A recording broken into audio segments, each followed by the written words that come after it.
सलाम, आदाब, नमस्कार साथियों। ये वीडियो भ्रष्टाचार मनरेगा में हो रहे लूट पर आधारित है।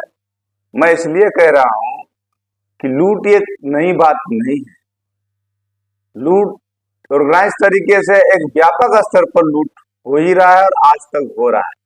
सरकार ने मंचों से लाखों को दावे वादे किए हैं और लाखों कोशिशें कर रहे हैं। मैं माननीय मुख्यमंत्री जी से कहना चाहूंगा कि आप जिस पदाधिकारी के दम पर, जिस पदाधिकारी को लेकर के आप एक भ्रष्टाचार मुक्त बिहार बनाना चाह रहे हैं, ये सपना आपका आसान नहीं है।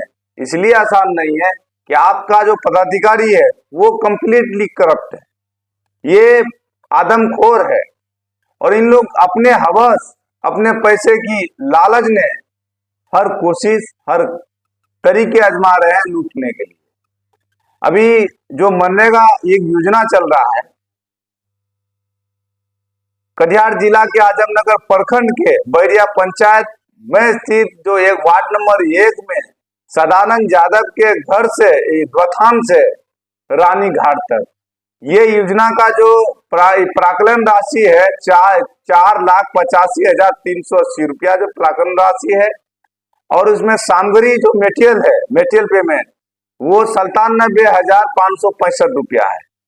कुल मिला के 6 लाख रुपया इसमें आवंटन हुआ है इस सड़क को निर्माण करने में। लेकिन अगर इस सड़क की जब लंबाई देखिएगा तो मात्र इसमें 250 फीट है, 200 से 250 फीट। लेकिन इतनी मोटी एस्टीमेट कैसे बन गया, अब राशि को आवंटन कैसे दे दिया, फिर दे दिया गया है तो फिर काम क्यों नहीं हुआ? उसमें मात्र 10 डलिया मिट्टी डाला गया है।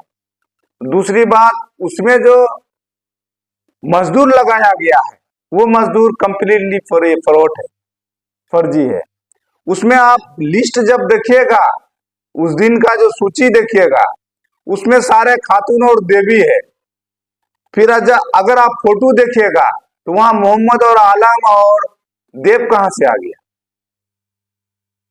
क्योंकि लिस्ट में आपको सारा खातून है, देवी है, लेकिन आप फोटो में एक भी मर्द नहीं है, औरत नहीं है, सब मर्दों है, मर्द है।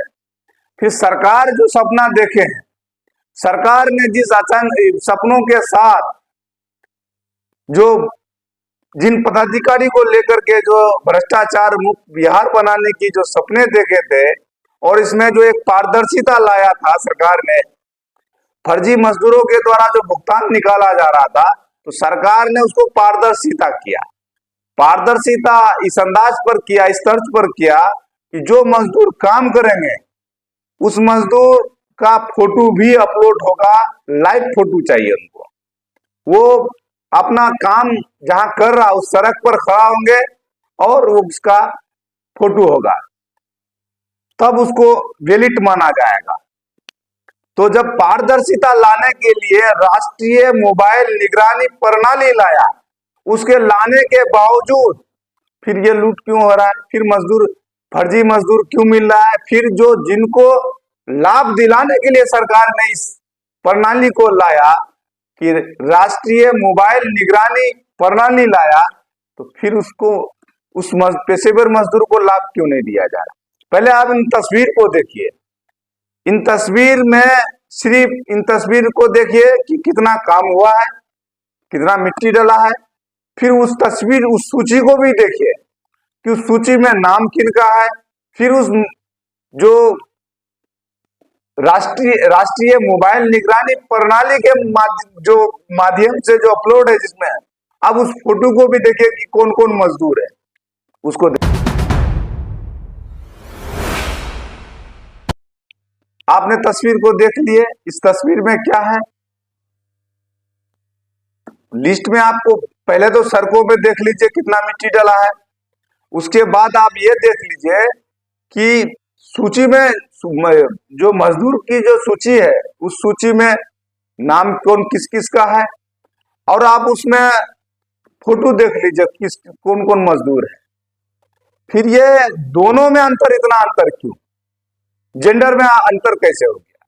मुझे लगता है कि प्रोग्राम पदाधिकारी में जो एक देवी शक्ति है कि लड़का को लड़की बना देते हैं और लड़की को लड़का बना देते हैं। ये शक्ति, देवी शक्ति प्रोग्राम पदाधिकारी आजमनगर जो है कन्वर अलीम साहब को, ये देवी शक्ति है, तभी तो ये जेंडर चेंज कर रहा है। मैं आपको एक याद आ गया, माननीय मुख्यमंत्री जी का जो सपना है, उसी सपना को लेकर के मुझे याद आ गया कि जब भारत को गुलाम बनाने के लिए, जब कलकत्ता को कब्जा करने के लिए रॉबर्ट क्लाइव के पास 300 सेना था और सिराजुद्दौला के पास 18,000 सेना था। अब 300 सेना और 18,000 सेना की अगर लड़ाई हो तो 300 सेना कई मिनट के लिए चटनी होगा? 2 मिनट का खुराक है, 2 मिनट में 18,000 सेना उसको निकल जाएंगे।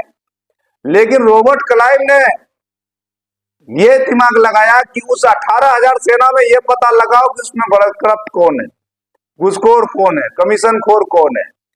तो ये पहले ये पता लगाया, तब रॉबर्ट क्लाइव को इस बात का भनक लग गया कि उसमें जो मीर जाफर है वो घूसखोर है, वो करप्ट है।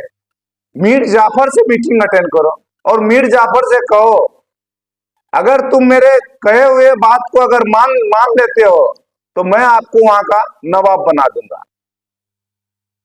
तो ये बोल दिया कि हाँ मैं मान जाऊंगा। बताइए, इनको कहा अगर जब युद्ध होगा, युद्ध में अपने सेना को आप हथियार डालने के लिए बोल दीजिएगा कि आप हथियार डाल दीजिए, और मेरा जो 300 सेना है उनको बंधक बना करके मार देंगे।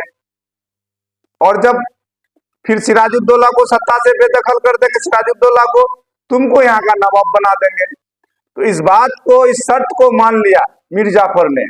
जब युद्ध हुआ, युद्ध में जब दोनों रॉबर्ट क्लाइव की सेना और मीर जाफर इसका सिराजुद्दौला का सेना जब युद्ध मैदान में उतरा तो मीर जाफर ने इशारा कर दिया कि आप हथियार डाल दीजिए अपने सेनाओं से। सब सेनाओं ने हथियार डाल दिया और रॉबर्ट क्लाइव की 300 सेना ने 18,000 सेना को बंधक बना करके मार दिया, क्योंकि रिश्वतखोर के कारण से ये दृश्य हुआ। अगर ये रिश्वतखोर उसमें मीर जाफर नहीं होता तो भारत गुलाम भी नहीं होता, कलकत्ता गुलाम नहीं होता।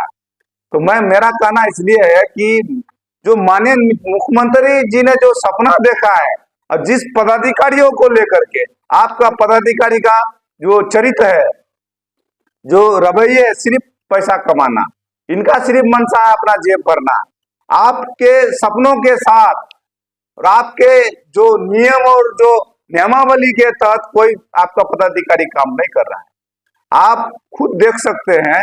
मैं जिला पदाधिकारी से मैं कहना चाहूंगा कि ये तो एक पब्लिक डोमेन है, जो आम जनता देख सकते हैं कि आज कौन कौन काम किया और किन किन लिस्ट में किन किन का नाम है।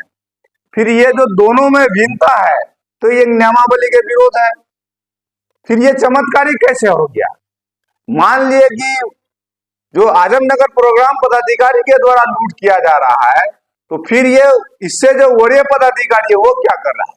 वरीय पदाधिकारी को तो मालूम है कि आज कौन कौन हाजिरी लगा है और किन किन के नाम से पैसा निकल रहा है और फोटो में किन किन का फोटो है, काम कितना हुआ। जब सारे पारदर्शिता लाया है सरकार ने और सरकार के ही पदाधिकारियों के द्वारा लूट किया जा रहा है एक ऑर्गेनाइज तरीके से, ये बर्दाश्त के लायक नहीं है। मानिए, मैं डीएम साहब से आग्रह करूंगा कि इसमें जांच का विषय है। मैं आपसे कहना चाहूंगा कि एक बार ने हम लोग बारंबार प्रोग्राम पदाधिकारी को कहे, लेकिन हम लोग का बात को अनसुना कर देते हैं। मैं जिला पदाधिकारी से मैं कहना चाहूंगा कि आप अपने स्तर से जांच कर ऐसे पदाधिकारियों के विरोध ठोस कार्रवाई करने की जरूरत है। आप जिस योजना का मैं नाम ले रहा हूं, सदानंद यादव के बथान से रानी घाट तक सड़क में मिट्टी भराई एवं ईंट सोलिंग, अब इसमें कंप्लीटली लूट हुआ है। प्रोग्राम पदाधिकारी, आप अपने आंखों में काजल लगा करके देखिए कि उसमें मिट्टी कितना डाला गया है, सूची में किस व्यक्ति के नाम पर भुगतान निकाला जा रहा है और फोटो में किन व्यक्ति का फोटो लगाया गया। इसमें भिन्नता कैसे हो गया? जब भिन्नता है तो फिर आप बैठ के क्या कर रहे हैं? आप बैठ करके क्यों मौन बैठे हैं, मौन धारण कर चुके हैं? इसका मतलब इससे साफ जाहिर होता है कि आपका रिश्वत फिक्स है, आपका कमीशन फिक्स है। जनता कहीं मरे, जनता बाहर में जाए, जनता से आपको कोई लेना देना नहीं। मैं प्रोग्राम पदाधिकारी में आपको कहना चाहूंगा, जनता जिस दिन जाग जाएगा आपको कुर्सी से उठा के पटक देगा, क्योंकि यही जनता है। सरकार बनाने वाला यही जनता है और सरकार गिराने वाला यही जनता है। आप तो सरकार में बैठे सरकार का एक अंग है, आप पदाधिकारी है। सरकार ने जिस नियम को लाया, जिस योजना को लाया, उसमें पारदर्शिता, उसको चलाने के लिए आपके सर पर जिम्मेदारी दिया गया है और जिम्मेदारी सशर्त पर दिया गया है। लेकिन आप सारे नियमों को लांघ करके आप अपने जेब भरने के लिए, अपने बच्चों के उज्जवल भविष्य के लिए ये सारे काम कर रहे हैं। आप जिस आदमखोरी अंदाज पर जो काम कर रहे हैं, ये चलने लायक नहीं है। जनता जाग चुका है। अगर जरूरत पड़ेगा, जनता जिस दिन जाग जाएगा, आपको कुर्सी से उठा करके जमीन में पटक देंगे।